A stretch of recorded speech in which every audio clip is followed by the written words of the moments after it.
right, welcome into the Final Yard here. I'm Ethan Skolnick. You can follow me at Ethan J. Skolnick at 5 Reasons Sports. I got Louis Sung. You can follow me at Louis D. Sung. We got Eric Wiedeke. Took me all season. We've got Eric Smith. You can follow him at OL Coach Smith 63. The Miami Dolphins season is over. Kind of the expected result. Louis, let's get to that. First, let's mention Prize Picks. Use the code 5 FIVE. Well, no, we mentioned this first. Real Estate Shoppe. Go to realestateshoppe.com. They're good people, and they will help you find a house. So if you got to buy or sell a house, go to realestateshoppefl.com. Fort Lauderdale realtor with an honest approach to buying and selling houses. Again, work with them this year. Again, if you're looking in South Florida, they know the entire market. They're based in Broward, but they also service Dade and Palm Beach counties. So reach out to Javier at realestateshoppefl.com. Also, Prize Picks, use the code 5 FIVE. Put down $5. You get $50 to play. Give you a reason to watch the playoffs, even though the Dolphins are not going to be in it. Again, use the code 5. You put down 5. You get 50 to play right away. All right, the Dolphins season is over. I don't know. Were you the only one, Louis, who picked this particular result, right? Loss. I picked the Dolphins to lose to the Jets, yes. Okay, so you picked them to lose today. Of course, it wouldn't have mattered anyway because Carson Wentz had like 10 yards passing through like a quarter and a half. For Kansas City. Denver beats Kansas City 30. I think it was with 38-0.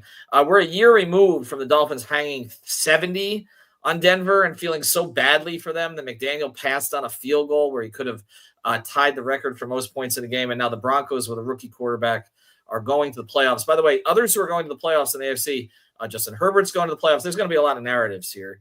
So you've got them going to the playoffs. Obviously, the Chiefs, are going to be the 1 seed. The Bills win the division again. That's been done for a while. And the Dolphins are going home, but they're going home at 8-9. I don't want to do too much on today's game because, again, it didn't prove to be relevant anyway. But actually, let me go to Coach Smith on this first. We saw Huntley look like passable last week, and there was some conversation that he could be quarterback 2 next year and all that. This was just a total bleep show. And then defensively, Aaron Rodgers with 4 touchdowns on the move today. I think they said on the broadcast like he had 5 the entire season. He carved them up. They made him look like vintage Aaron Rodgers. Do you think they just quit when they saw the score, or are they this bad? I think it's a combination of both. I think there definitely was a change in the effort after they saw the way that the score was going in that Denver game. Definitely seemed like, especially defensively, that guys weren't really coming up and hitting as hard as they were early in the game. We saw Jalen Ramsey on that wacky play that the Jets tried to throw it to Adams, throw it to Rodgers, throw it back to Adams, and Jalen Ramsey laid him out, and just didn't see any of that late in the game. That really culminated with that last touchdown when Kader Kohu and Tyrell Dodson had a chance to, put on a hit to try to force a fumble at the goal line there, and they both just let the guy walk in. But it wasn't just that. Like, I felt like overall the effort was solid. Like, I didn't feel like it was a team that McDaniel had lost completely or anything like that from an effort perspective. But there was definitely a lack of execution. There were blown coverages. There were obviously poor execution, both blocking and in the pass game. So I don't think it's one or the other. I think it was a awful combination of, not being good enough today and also, some scoreboard watching and realizing there was nothing to really play for. Eric, Tyreek Hill had 20 yards receiving today. Finished the season at 959. I just did the math. He was at 959 halfway through week 10 last year. To me, that's the stat of the season because it encompasses everything, the way that this offense went backwards, not having Tua available for 6 of the games, McDaniel's kind of inability at times to adjust to the circumstances, and then also paying a player a lot of money and him not performing. Like, to me, it's all in that number. What are you most disappointed with this season overall, I guess? So Tyreek Hill definitely encompasses a lot of it because this is a guy that was on 2,000-yard watch for a lot of last year and didn't get to half of that number this year. But it goes deeper than that because that number also, tells you a lot about Tua missing time and the 6 games that he missed.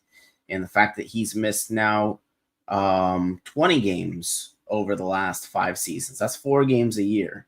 That's about a quarter of your schedule every single game or every single year. You cannot have a guy that you can only count on to be there 75% of the time. But I think the thing that really frustrated me the most was we had this season where, you saw a steady progression from year 1 to year 2. Year 1, you win 9 games, you go to Buffalo. Okay, sure, you lose, Skyler's starting, I get it, whatever. Then you win 11 games the following year. And you go to Kansas City and it's -20, and there's kind of your excuse there. You got defenders falling like flies. You're starting Justin Houston and Melvin Ingram at the edge in Kansas City. But then this year, I understand you have the Tua injury, but baked into that 4-game stretch are losses to the Titans, who own the number 1 pick in the draft, and the Colts, when you led by double digits late third quarter heading into the fourth quarter. Those are 2 losses right there. That this is a 10-7 team right now, and this conversation is moot. You also talk about Arizona once Tua comes back. It's just a season of missed opportunities, and it really is. It starts from the top down. It starts from the top down, organizationally, completely. You're muted, Ethan. That's an appropriate way to end the season. Lewis, I know it's going to all come back to Tua. That's going to be the offseason conversation. Let me ask you this. How many of these players on this team do you want to see back next season? How many players to you are cornerstones? I mean, Javon Holland did not prove to be one this year. I think whatever he gets paid, you just let him go. But what are we talking about? Because I put this on Twitter and I got sort of 8 to 10 names, a lot of them the same names. What do they have to build on in your view? I mean, in my view, they have plenty to build on. It's just a question of, once again, toughening up the trenches and being able to. I've been screaming this from the start, Ethan. You know this because I was with you when Tua was drafted. Yeah. To expect Tua to come in and be the savior of the franchise is unrealistic. Doesn't matter how good he becomes. You are not going to win Super Bowls if you're just relying on Tua to show up and be amazing. It just doesn't happen. It doesn't happen. I was saying from the jump, you need to get him a running game, need to get him a reliable offensive line, and then, only then, will you be able to look at a team and say, okay, we've got something going here. Miami has not done that. They've invested in players that should not be invested in. Liam Eichenberg's ceiling is not high enough, and they keep investing in him. Robert Hunt was the only guard they had. He got paid $100 million to go to Carolina, but he was the only good guard they had. Why didn't they extend him earlier? Okay, fine. They got Aaron Brewer. That's a lateral move to me in one sense, because even though Brewer fits the scheme better than Connor Williams was already a good player. So you replaced one good player with another good player. So that's not really an upgrade for me.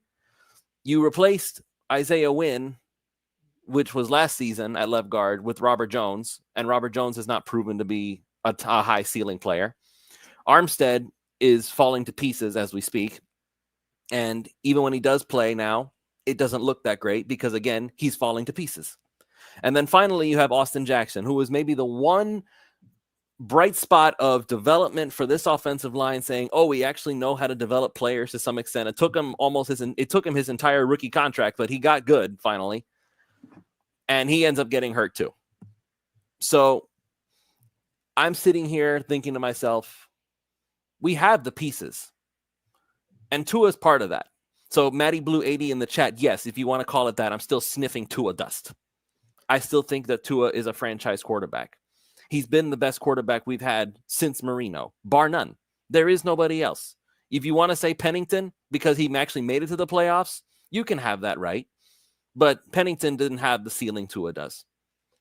He doesn't. Now, availability is important. Tua needs to learn to not punish his own body. Every injury that he's had, it seems to be him punishing his own body. So he needs to learn that. Eventually, I think he will. But I understand that there is no such thing as patience in this world, let alone the sports world. Everything needs to be done right now. Everything needs to happen right now. Miami's not going to have an easy schedule next year. They're going to be playing a lot of good teams. Granted, they're going to be at home, but there's going to be a lot of good teams that are projected to be playing Miami next year. I have reached a point where there is only one solution, whether it's Chris Grier or somebody else. If you don't fix those trenches, you're going to be right back where you started. Devon Achane can be a running back. He's not a bruiser by any means, but he can run. He can run the ball very well. He can be very good running back. You want to get a bruiser to add to that? Go ahead. But I have reached a point where Miami has all the pieces they need, mostly. I want to say mostly. There's always more pieces you can add. But this year, if they had just been able to run the football on a consistent basis, because I've seen so many pitches backwards that it's driving me up a wall. And there's no ability to block it. There's no ability to stop it. There's no ability to keep it from creating negative yards. And so the screen game became an extension of the running game, which is what good running teams don't need to do. Screens are screens because they're actually trying to do something, not because they're trying to fake a running game. Mike McDaniel is not somebody who deserves to be fired, in my mind. I said from the jump that he needs to learn and grow from this experience. He was a rookie head coach. He had never called plays before. He's not particularly organized. These are all things that one could have said about Dan Campbell, but he got started as the interim here. And he didn't get the job when he interviewed here. Instead, he ended up going to New Orleans, learning under Sean Payton for God knows, I don't even remember how long. Finally shows up in Detroit. Detroit sucks for a couple of years under Campbell. And then finally, after years of building trenches and in putting a mentality of toughness and physicality, Dan Campbell now has his team on the verge of the number 1 seed in the NFC. Cool. Awesome. Good for him. But let me ask you one question related to that, Lewis, because I want to go around here quickly to everybody. There's a pattern in this franchise of the new head coach having a good first year. Okay. I was there for Sperano's first year in 2008. I covered that team home and road. Parcells tried to instill, tough, smart discipline that was on the board, right? That was all going to be in the trenches. They went to a different style, play, bigger, more physical, all the rest of that stuff. Over the course of Tony's time with Jeff picking the players, the acorns, whatever it is he called them, they went the other direction. Okay, obviously Pennington not being healthy anymore, and like you said, his ceiling was limited. You got the best last of him in 2008, and that was it. Gase had a good first year, running the ball. Okay, but I'm just Ajayi. No, I know. I'm not arguing with that, but I'm just saying, why is there this pattern? Let me just throw it to Coach here for a second. Why is there this pattern of there's just I understand that McDaniel may grow as a coach. He may grow as a coach in terms of as a play caller. CK thinks that he should give up play calling responsibilities. I'll just ask you this real quick, Coach. Do you think he should do that to help with some of the things that Lewis is talking about organization, about running the team? Would you take those away from him? I think if you're taking play calling away from McDaniel, you're taking a big part of what he is. And I understand that he wasn't a play caller before, but when he was in San Francisco, he felt like he was kind of being held back by Kyle Shanahan because Shanahan didn't let him go other places to call plays. And then he finally got the opportunity to get out from underneath Shanahan to come here to be able to, run his own show, not just as an offensive coordinator, but also as a head coach. So do I think that McDaniel is capable of, from a talent standpoint? Obviously, I mean, that's what he did in San Francisco, was to help to build that game plan and then turn it over to Kyle Shanahan to call those plays. And, maybe if we could do that, like if we could put him in a run game coordinator role and have somebody else that is more, has a better feel for the game than what McDaniel has, because, like Lewis was saying, like we're just calling screens for the hell of it. It's not the way that most teams use screens, and it's not effective. It hasn't been effective for a long time for Miami. So do I think that he has the ability to do that for somebody else?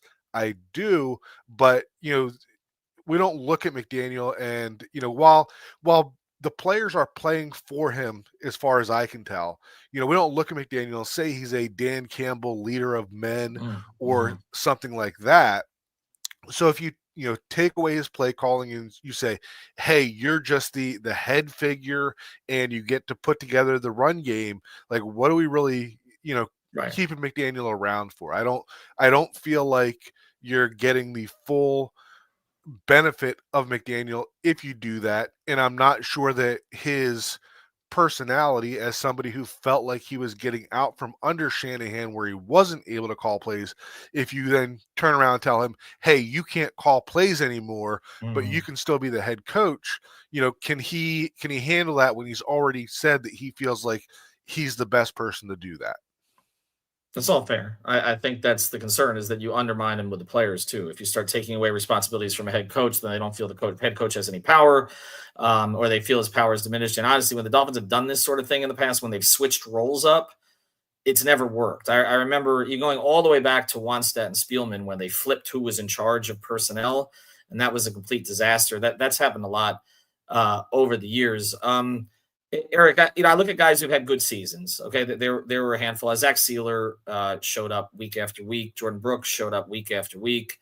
Dodson came on as the season went on. I thought Jalen Ramsey on the whole had a good season. There were moments that weren't great, but he did his job as a number one corner. So I agree with Lewis that there are pieces here, but to me, the big question going into the offseason is going to be Tyreek. I keep going back to it. Like you're paying him a lot of money.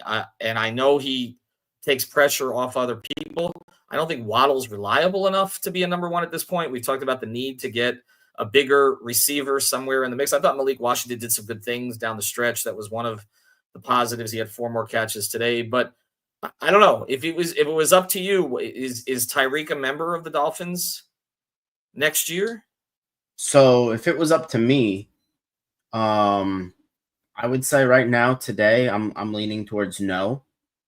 For no other reason than I just don't see a path to contending when you have $60 million tied up in your wide receiver room with anybody, with any roster, really. It's too much.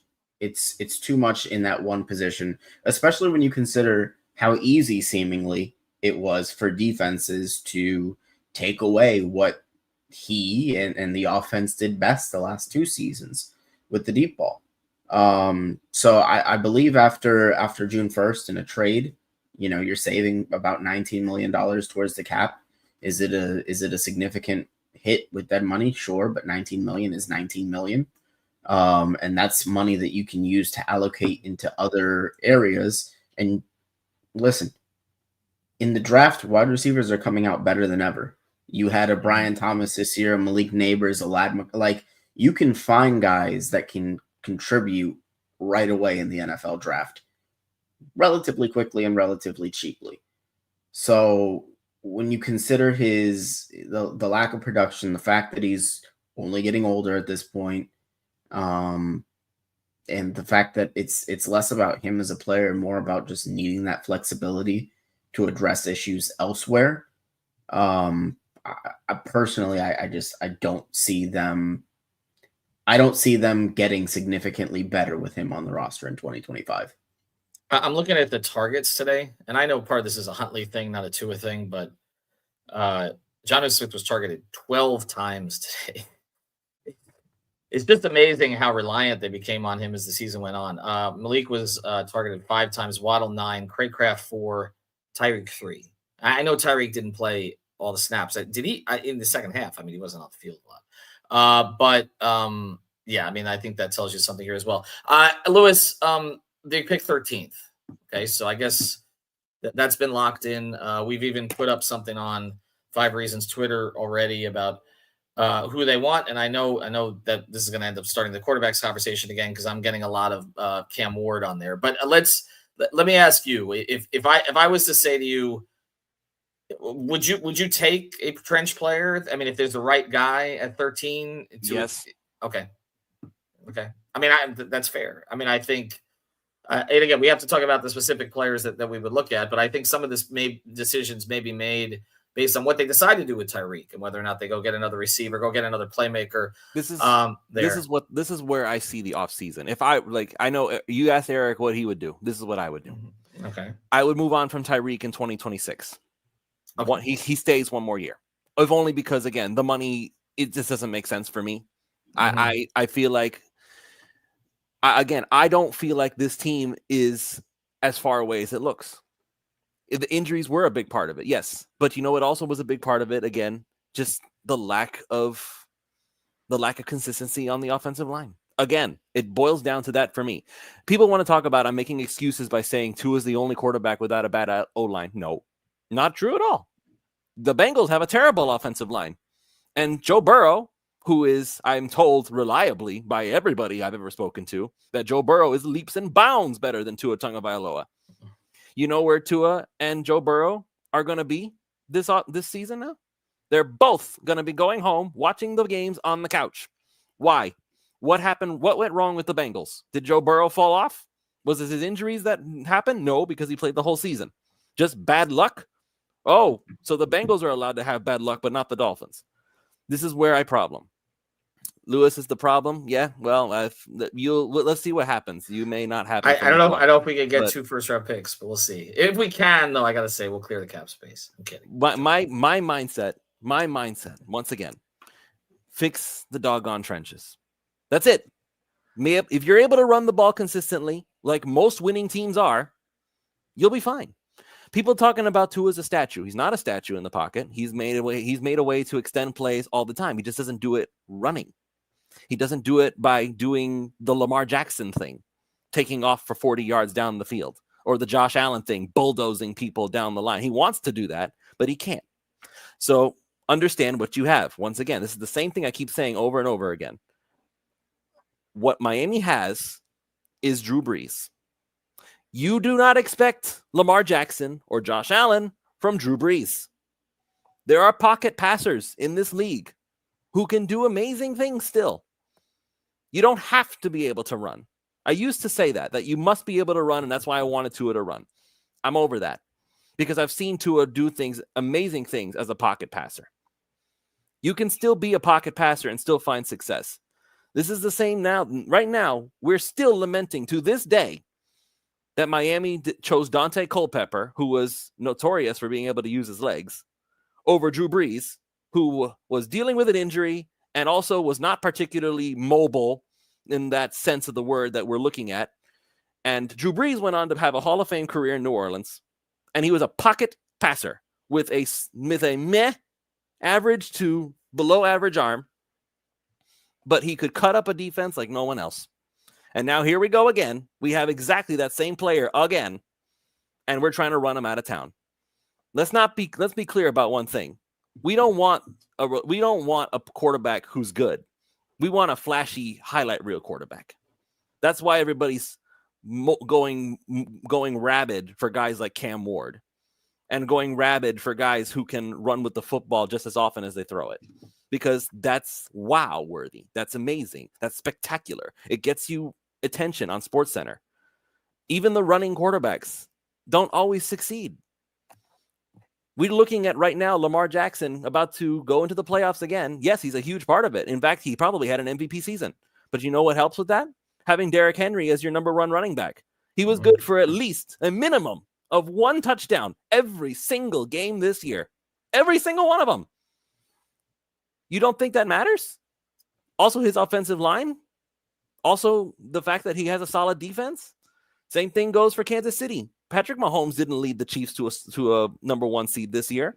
The defense did. And Mahomes just cleaned up after them. What about the Josh Allen? Again, just a human freak athlete who is leaps and bounds better than any other quarterback in the league just on his athletic ability alone. But he does have one thing going for him. He has probably the most stable offensive line I have ever seen. And it's good. It's not stable in the sense that everybody's healthy. It's stable in that they're healthy and they're good at what they do. That helps a lot. All the best teams, every single one of them, not only do they have a top quarterback, they can run the ball whenever they feel like. They have a good, pretty decent, at least a minimum of decent defense, and they can run the ball. It's very simple. It's very simple. We don't need to have a track team as weapons. We need a balanced offense. It's not difficult to puzzle out. Is it difficult to make it happen? Maybe, depending on who you end up getting as your personnel. But is it difficult to fathom the concept? No. Well, I mean, we're hearing, and nothing is official here, but I mean, people in our network who are sourced more than I am with this team seem to think Greer's going to be out. So again, that's not a report. That's not something to aggregate. It's just the whispers that, I mean, maybe there's some kind of other role that he's going to take. Maybe it's an advisor role. So I'll go to Coach on this. If he is in fact out, or not in the decision-making chair anymore. Again, maybe an advisor thing. Ross keeps him around in some capacity, but he's not the one who has final say, which is something that, by the way, he's had for what? Now, is it 5 years, I guess? Is it that long? He has not been in the lead chair for some of the stuff prior, but he was entrusted with this rebuild, essentially. And now the rebuild started with the 2020 draft, essentially, and all the picks that they acquired, and now we're here. Would you be in favor of going out and getting somebody else with a different philosophy, or is it going to be a Marvin Allen or somebody else who's there already, who's been working with McDaniel? Should they, if Grier is not the lead guy, should the lead guy be somebody who hasn't had anything to do with this recently, or somebody who can create a little bit of continuity? So you say that Grier has been the lead guy. I know that's how Stephen Ross sat up there at the original press conference and, talked about it, with Grier being in charge of this rebuild. But, there have, in the book, The Why is Everything, they talk about how the front office wanted to improve the offensive line back then at the beginning of the McDaniel era. And McDaniel said, no, I want to get more separators. We can work with the offensive line. You look at things like, there were reports that, when they were nearing the end of the negotiations for the Tua contract, that it was McDaniel that, was going in and say, hey, I need my quarterback, get this done. The Calais Campbell, possible trade earlier this season. Right. And they came out and said that McDaniel went in and said, we can't do this, right? So is it really Grier that has the final say, or has Ross created a mess by allowing McDaniel to go above Grier multiple times now to get his way, right? So now if we go and bring somebody else new in, McDaniel already has that precedent set. So anybody new that you bring in, McDaniel is still going to do the same thing. We could go and bring in whoever you want, but if they don't do what McDaniel does, McDaniel's just going to, go up to the principal's office, open the door, and complain until he gets his way. So I don't know how much benefit, unless Ross is finally going to say, look, I'm bringing, this guy in. He's going to be the final say. My door is closed and you can't go above his head. And again, I don't know how that, Mike would react to that, because, kind of like a kid in a candy store, once you've given him that freedom to say, hey, you can go to the boss and you can appeal decisions that are made, it's tough to shut that back down. So I think it would be more difficult in that sense to bring somebody new in while keeping McDaniel. It sounds to me like, of the panel here, would I say you're the most skeptical of Mike going forward? Is that fair? Am I the most skeptical? I don't know. Like one side of me,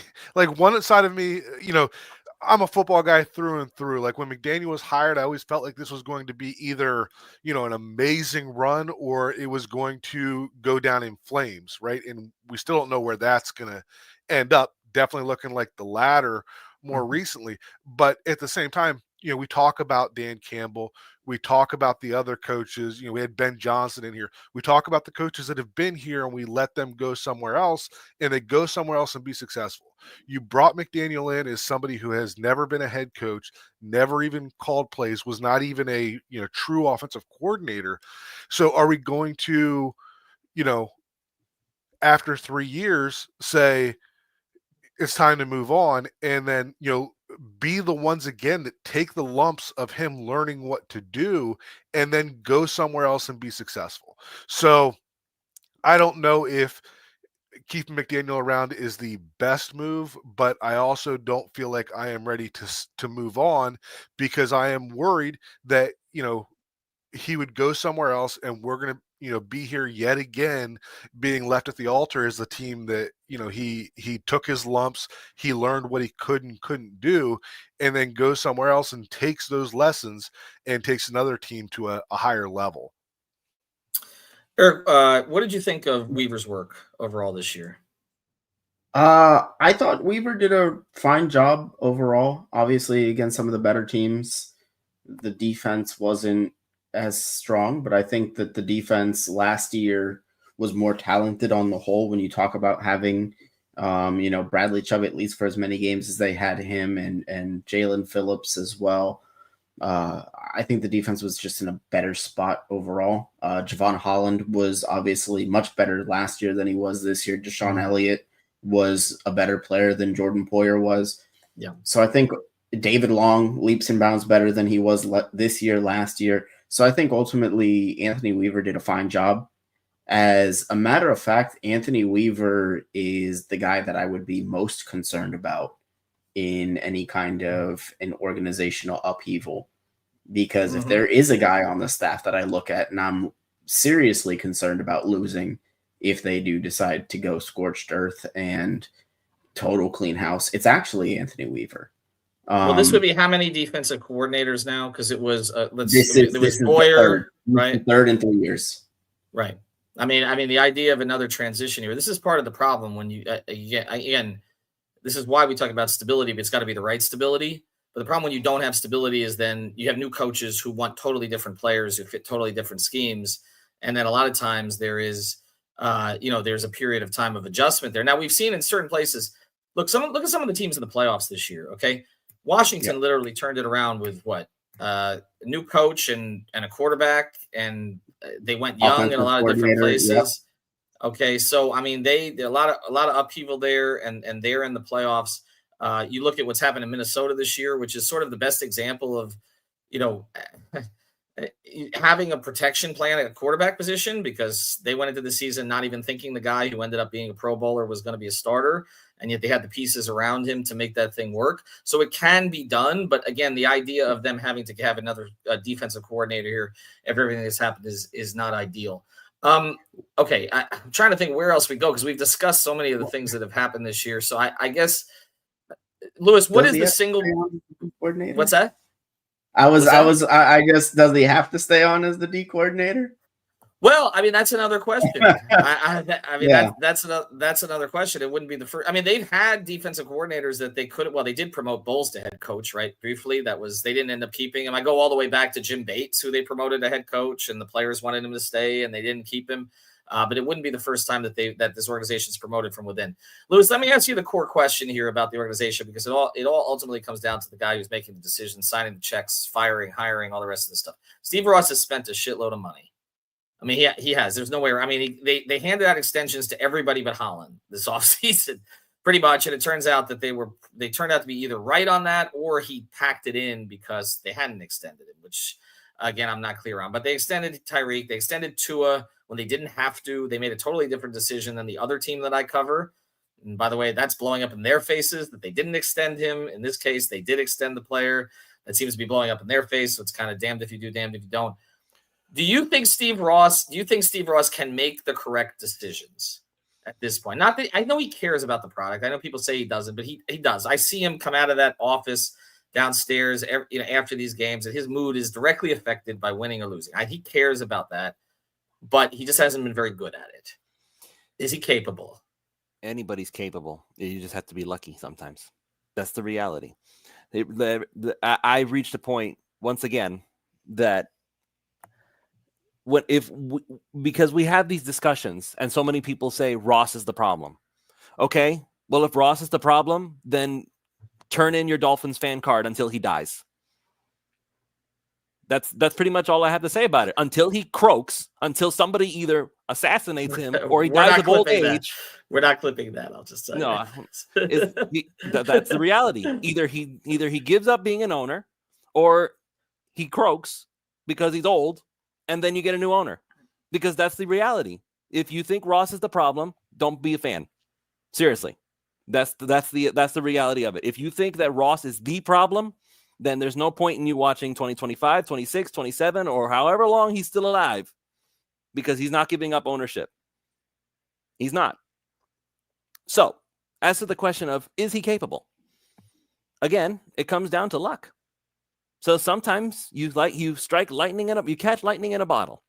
That's what we've been chasing all this time. We've been chasing the lightning in a bottle. Somebody's going to miraculously come and be the savior of the franchise. It never happens. You just mentioned the Commanders. Jaden Daniels, you got the new coach, you got all this new fancy schmancy stuff. They're making it to the playoffs. Whoop de friggin' do. Let's see what happens next year. After now, they've had a whole year of film on Jaden Daniels. Let's see what they do to him. CJ Stroud was supposed to be the next MVP caliber quarterback of the year. What are the Texans doing right now? They're not that great. Well, they're making the playoffs. But Stroud did take a step back. Stroud took a severe step back. Right. He was nowhere near the same guy he was in his rookie season. Look at Bo Nix right now in Denver. Everybody's like, wow, Bo Nix. Let's see what happens year 2 for Bo Nix. That's what happens. You get film on a guy, and suddenly they're not as special unless they are truly gifted, which fortunately for the Bills, they have Josh Allen. Fortunately for the Chiefs, they have Patrick Mahomes. Fortunately for the Ravens, they have Lamar Jackson. The Bengals have a gifted quarterback. I keep coming back to that because that's the parallel. What do the Bengals have? Pretty much exactly what Miami has. They have a few weapons. They have a quarterback, and they have what after that? They didn't make the playoffs. They ended with the same record we did, I think, right? 8-9? Or did they go 9-8? Well, hold on, Lewis. I hate to interrupt you here, but I see this in the comments, so I just decided to check. We have another, there's no joy in Miami's situation because Tyreek Hill, what's wrong with our city, by the way? None of the stars want to stay. David Feronis has tweeted out, Tyreek Hill has previously said he would like to retire with the Miami Dolphins. His post-game comments tonight at MetLife indicate he's looking for a way out from this organization this offseason. Okay, so no surprise there. He wants rings. Okay, that's fine. If he doesn't think it's going to happen here, he doesn't think it's going to happen here. And it's very ironic that Miami actually did give him more money, and as it turns out, he decides he wants out. Go figure. Right. So it's not about the money. It's about pride. It's about we kind of sensed it, Lewis. We kind of sensed it. That was very strange at that last home game that I was at, where he came out. He asked. I'll just give people a little behind the scenes on this because I the last home game of the season, which I was at, we were waiting in the press conference room. And the way the Dolphins do it is they tell us once we're sitting down kind of who they're bringing out, right? So McDaniel's going to go out there and the quarterback, when it's Tua, go out there. And then they bring out a couple of other players. They open the locker room at the same time. Some of the players try to flee, obviously, while, some of the media is in with press conference. And we were not expecting Tyreek that game.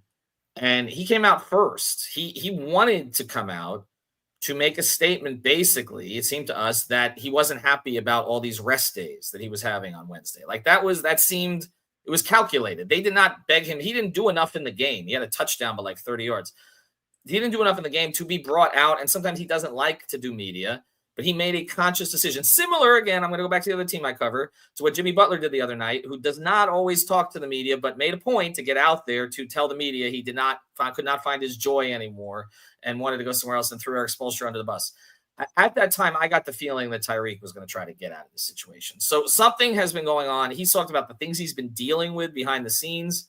A lot of people thought that was personal. Maybe it seems like that fractured in some way this season. And I'll go back to coach on this because it has seemed like McDaniel has catered to the players. He's a player's coach, like we talk about. He's not, get in your face kind of thing. It's more kumbaya sort of stuff. It's, we always go back and forth with this stuff. You have a Sperano, you have a Campbell, but then on the other side, you have, they've had a Philbin it's always, all these coaches have different personalities. You tend to fire one, you go with the opposite type. This is what happens all the time, right?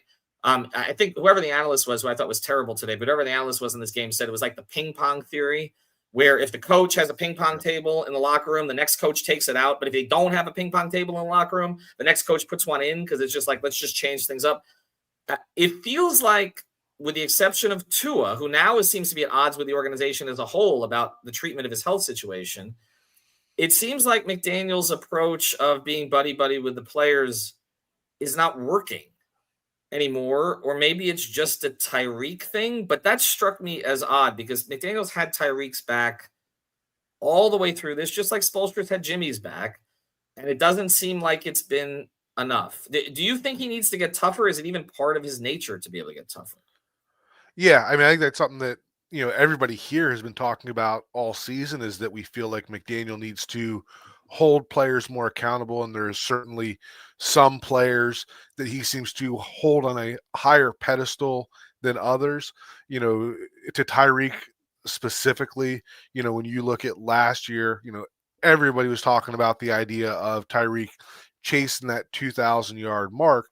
And when you have somebody like Tyreek that craves that attention, and you have that doing that last season, and then you come to this year and you're like, no, we're not going to do that. But it really seemed that McDaniel kind of just rotated to Achane in that sense, that, he's really forcing the ball to Achane in the same way that he was Tyreek last year. So from Tyreek's perspective, right, if you're going to go to him and tell him, we're not going to chase 2,000 yards for you anymore, but we're going to turn over here and we're going to feed Achane the ball and see what he can do, right, then you're going to feel some kind of way about that. And I think that, there's been reports of, Tyreek has his own schedule, right? Like Tyreek comes out to practice when he wants to. We've seen that report. He skipped walkthroughs, stuff like that. So, maybe McDaniel is, we talked earlier about McDaniel hopefully being able to learn from some of these mistakes, and that maybe he can learn that here versus going somewhere else. And maybe that's part of that process where he realized that as good as Tyreek is, McDaniel is over the moon to be able to get the opportunity to have a chance at bringing Tyreek in. But maybe McDaniel is getting to the point where he realizes that that's not good enough. It's not good enough just to have the guy that the players see as the best player in the NFL if you're letting him walk all over the organization. So, maybe what happened in the background is that McDaniel has tried to put his foot down with Tyreek and tried to get him to do things the way that, they want everybody to do it. And maybe that hasn't sat well with Tyreek. So I'm not surprised that he wants out. We talked about the restructure. I wish they wouldn't have done that. I was talking about before this season that I felt like 2024 could have been Tyreek's last one here. And then when they sign that extension, it makes it a lot more difficult, not impossible, for that to happen. But it felt like that was kind of the, we're not focusing the offense around you, but we still think you're important. Here's some money to keep you happy. And that just wasn't enough to do it. I mean, the parallels of this are striking when you're talking, because I'm right. I mean, Eric, they wanted to hold him accountable, just like the Heat wanted Jimmy to play. I'm waiting for Chris Greer to release the statement. Just release the statement. We will not be cutting or trading Tyreek Hill, and then all of a sudden he's gonna. It's like, Tyreek? Tyreek's a big Heat fan. He's been in a lot of games. Maybe he got the idea from Jimmy. It sounds like the same thing. It's like trying to hold your players accountable. The problem is, and I think this is what Coach is getting at here. Once you set a precedent of being the player's buddy, it is very difficult to change the way that you are. Okay. And I think McDaniel has an even tougher job there than, say, Spoelstra does, because McDaniel hadn't won titles. It's so, and he doesn't necessarily have the support of a stable organization that has backed him repeatedly as Spo has. He's basically a first-year head coach. And again, when they tried to fire Spo, or people wanted to fire Spo, Pat told LeBron James, I'm not firing Eric Spoelstra. Sorry, he's still going to be here. That voice does not exist in the Dolphins universe. I think that leaves Mike on an island here. And this is, we have another potential soap opera here. And again, this isn't new. I sensed this, Eric, that this was going to be a thing. But the parallels are really striking. Shutter Bravo, I'll get a couple of the comments here, those that are more productive than some of the ones I've seen. Shutter Bravo, you can't start as a nice guy and change to the tough guy. It has to be the reverse. Aaron Anderson says, hope Tyreek doesn't have a mural like Jimmy did. That was sad that some crazy fan did that. That was sad, actually. Yeah. And then Christopher Mitz, as much as I like McDaniel, he ate Spo. That's where Jimmy bleeped up. Sorry about the Heat. I'm sorry too, but I can't ignore the parallels. This has been a crazy week. In terms of South Florida sports. Eric, go ahead. The thing that is, I know that we're getting these things in real time, and so I apologize for the wild shifts in opinions. but I don't know, man. That's foreboding for this entire brain trust now. Because those things that come out, when it comes out, you just wonder if there's a dam breaking right now, and there's going to be more stuff that comes out about what goes on in that locker room, and maybe some of the internal strife that was occurring within the organization. And usually when those whispers start to get out, that's when you know there's some wholesale change coming. So it does make me question that, because if Tyreek feels this way, who else inside that locker room might feel that same kind of way? So it'll be interesting to see play out. Well, and what Coach said too about, and I'll go to Lewis here, but what Coach said too about the shift to A-Chain in the offense. Again, another Heat parallel here. Jimmy didn't seem thrilled with the shift to Tyler in the offense and made allusion to that. So it's a lot of stuff. It's just very hard to manage certain athletes. It is. I mean, things have to be perfect. You have to be winning. You got to make sure that they get their money and their role. And in Tyreek's case, he got his money, but it seems like something happened here with the role. And that was the thing too. When they acquired Tyreek, the thing was, okay, it's working great for now, but will it continue? The same thing when the Heat acquired Jimmy. Like this is, but you have to have a strong head coach to be able to deal with that, and you have to have backing of the organization. And I agree with Eric. I think now you'll start to hear more of the players start to comment about things that they haven't liked behind the scenes. And I do fear that is going to be a huge problem for McDaniel, because the whole premise of Mike, okay, there were two in my view. One, and I like him, Mike, and I hope he succeeds here. And I agree with Lewis that he deserves time to grow. Okay. But the whole premise was he's relatable to the players. He's not a tough guy with players necessarily, but he has their back. He has the kind of personality that they gravitate to. We heard about a lot of this, and that he was an offensive genius, right? And this year the offense was not good. Okay. And it seems like there's some discomfort with the players, and that might push Ross to do something. Lewis, I'm going to let you close. We're at almost 50 minutes here, and I know we've got other shows to get to. Your overall thought on this season, which ends at 8-9. Disappointing. And honestly, now that the news about Tyreek came out, obviously there is no choice. You have to get rid of him. And quite frankly, now my opinion has done a double reverse right now as we speak. Miami needs to nuke the organization. You need to, because now if Tyreek is coming out and basically saying this is crap and I want out, now everybody's going to be feeling that way. So obviously there's something wrong there. McDaniel doesn't want to be McDaniel can't handle it. You gotta let him go. And the reality is, I don't know what the answer is, because they tried the tough guy head coach, and he was a horrible person who couldn't handle people skills, and he was just a horrible human being. You went with a nice guy who has offensive capabilities. He has a great scheme that Tua can run. Clearly that didn't work either, because now the players are walking all over him. Again, you just have to get lucky. Yeah, and Tua's part of the nuke. Yeah, you know what? Great. Sure, why not? Get rid of Tua. Wait a second. Wait. We have get rid of Tua too. Wait, hold on a second. In the 48th minute, you have been flipped. Fire McDaniel, fire Greer, cut Tua, whatever you want to do. There is no right answer. There is no right answer. Like what has this franchise done? Wait, hold on, Lewis. How old are you? I'm 31. Okay, so you were 6 when they last won a playoff game. What was it? December 30th. This is what they've done to people. December 30th, 2000. Right? You were 6. Is that correct? The December 30th, 2000. I would have been 7. Okay, 7. Eric? I am 27. I would have been 3.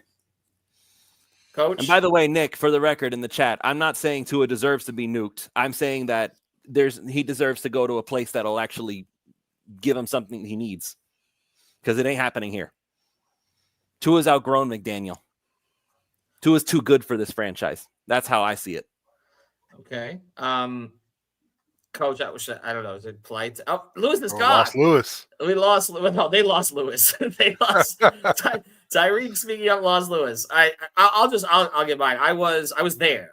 Okay, I was there. So December 30th, 2000. So I was at that. I'm old as shit. I was 27, almost 28. I was there. I tweeted out from my account that I remember being at a Dave Wannstedt press conference. I believe it was 2002, but it could have been 2001, where he talked about we're this close to a championship. We're this close. He did this with him. They haven't won a playoff game in 23 years since. Eric, Coach, Lewis, wherever he is, Lewis nuked himself.